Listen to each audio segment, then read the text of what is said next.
Yo, what's up, guys? In this video, I'm about to be going over my 2025 trading mindset. So basically, the everything I've learned and all the lessons from 2024, I'm going to be bringing them into 2025, and I'm about to be showing you guys the exact things that I'm thinking about and what made me improve so much in 2024, and basically what'll make 2025 an even better trading year. So without further ado, let's get into the video. So basically, um, as you can see, I have September, my trading journal for September pulled up. I've showed this in other videos, but it's really like something a month that I used to illustrate how many trades like I've taken, and like it was obviously a really good month, so 13.69% gain. And that goes into the first point, which is to take what the market gives you. So I just wanted to compare this month, look how many trades I took. So 16 total trades and such a large like win like P&L, I guess, and compare it to the most recent month. So as you can see, way less trades. So 6 trades compared to 16 trades. And you might say, "Oh, bro, you started lacking on trading," but no, it's not true. I trade. I even show up even more to the charts and spend more time on the charts this month than I did a couple of months ago in September. But this just goes to show like the market isn't just giving you every day a setup, or let's say if you take hella setups in one day and then you might find zero setups for the next week. That's just how the market works, and that's just what you have to live with if you're going to try to do this full time and actually make a good amount of money in trading. So as you can see, obviously this month was is like just completely different. As so I have like 6 trades here, and my P&L it's also good, 7.39% gain. And as you can see, the main difference is that I followed my rules 83.333, I guess, percent of the time. But even the one that says I didn't follow my rules, that I didn't check it, was because it was a setup like this, which was just I needed 0.29% to pass a challenge. So as you can see on the note here, only took to pass the challenge. So it's not really like I breached my rules, but it's not my normal setup. But in September, even though it was more successful, like money wise, right, I made like bigger percentage. And obviously that means, well, obviously I had more capital now, so it's not like I made more money in September, but regardless, you get the point. It was a better performance of September, even though 68.75% of the rules followed were checked. And some of these that are checked, I wouldn't have taken these setups like this month, since like they're not as I had different rules, slightly different rules. I had the same setup, but slightly different rules in September. They were more lenient, which caused more losses in the next months that I had to resolve. But just September was a really easy month for the strategy that I trade. So it was very forgiving, basically. So yeah, so basically, as you could see, if I was trading with the same performance as I do now, which is basically always following my rules, these 3 losses, which were like huge losses, would be prevented. These 2 other losses would have been prevented, and it would have been a well over 20% month. And there's also other trades that I would have found, since I'm a better trader now than I was before. But that's just to show some months you could do better, some months you could do worse. That doesn't indicate how good of a trader you are. And obviously, December has a lot of holidays, so there was less trading from 17 to 31. There was like a good amount of those days were holidays. But regardless, the point stands that certain months you'll do better, certain months you'll do worse, but it doesn't indicate that you became a worse trader. So, yeah, take what the market gives you was the first point that I had to say. And now the second one is that you should only take obvious setups, dumb, obvious setups. Okay.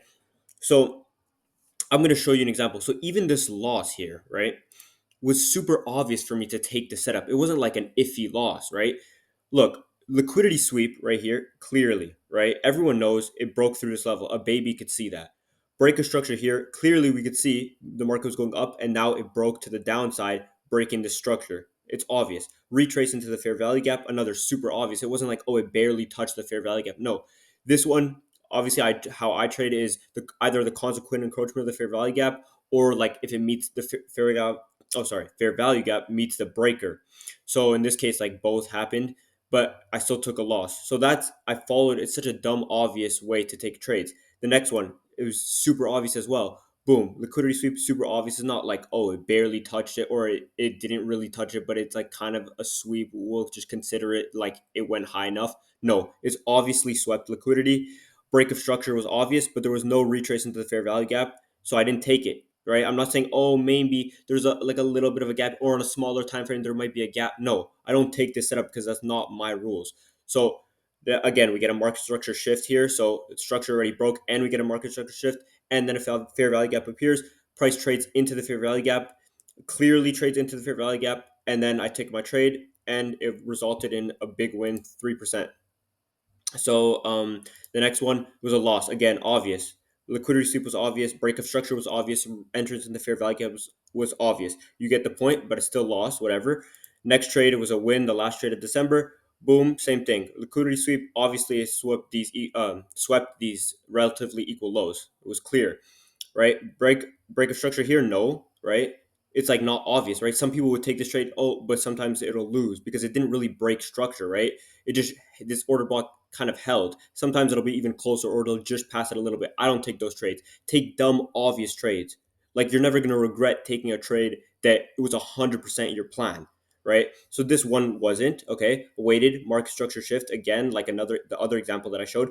Another fair value gap forms. Boom, entrance into that fair value gap, the consequent encroachment of it. I entered. Boom, stops, like my proper stops above the fair value gap, and obviously there's an order block here, so above that. A lot of times it would be above the breaker and the fair value gap because it would be like this would have broke and then entered into fair value gap like this instead of it like not breaking and then entering in a second fair value gap.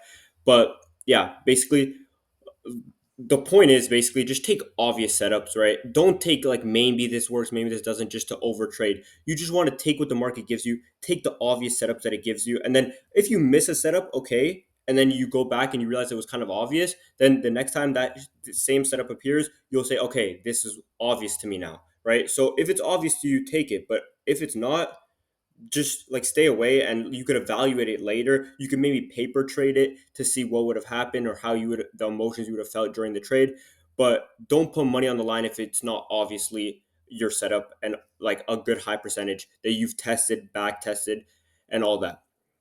Anyways, the last point I have to say in this video, for the first video of 2025, is that you should stick to one thing and master it. That's what I learned in 2024.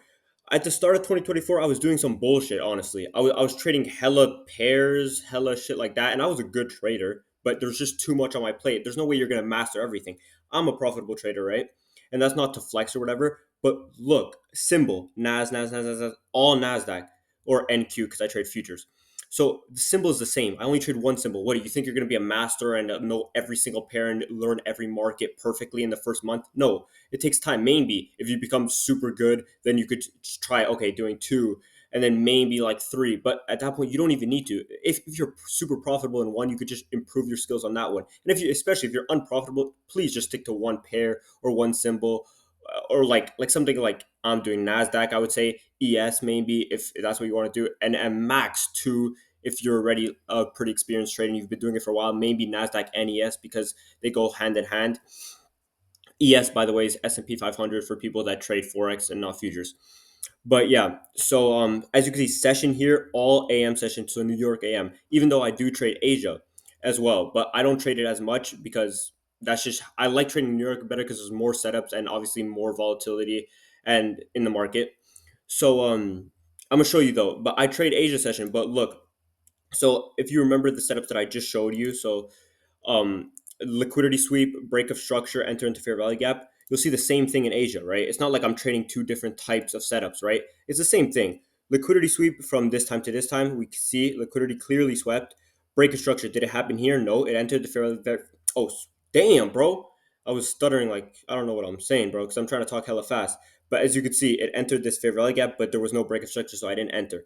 Okay, structure finally breaks, enters into a fair value gap, and the breaker, boom, entrance and target the same. So it's basically the same setup I take in AM in the New York AM as I take in Asia. So it's not like I'm being diverse, but I would if you're new, I would suggest, bro, stick to one session. Either it depends the location that you're in, obviously, and your schedule, like your work or school or whatever you do. But New York and London are probably the best sessions to trade realistically. But I trade Asia as well. So if that's more convenient for you, I think you might find less setups, but you will find quality setups like I just showed you. But yeah, so stick to one strategy, one pair, and basically just master that specific niche of things, right? And so yeah, so let me just I'm just like say the 3 points that I said. Okay, I'm gonna read this shit. Okay. Take what the market gives you, okay? Only take dumb obvious setups and stick to one thing and master it. Those are the 3 points that I have to give you going into 2025. Those are 3 things I had to learn and struggled learning with failure and failure. I had to realize these 3 things. So if you implement them, like, I swear it'll be way easier for you to be profitable. You'll have a much more comfortable time and less stressful time. But anyways, boys, I'm gonna see you guys next video. And as always, if you guys have any suggestions for me to post in my next videos, anything you want me to do or explain, or any comments you might have, just leave it in the obviously in the comment section. But yeah, so if you enjoyed, subscribe and like. But yeah, other than that, I'm gonna see you in the next video. And good luck with your trading, boys. Peace.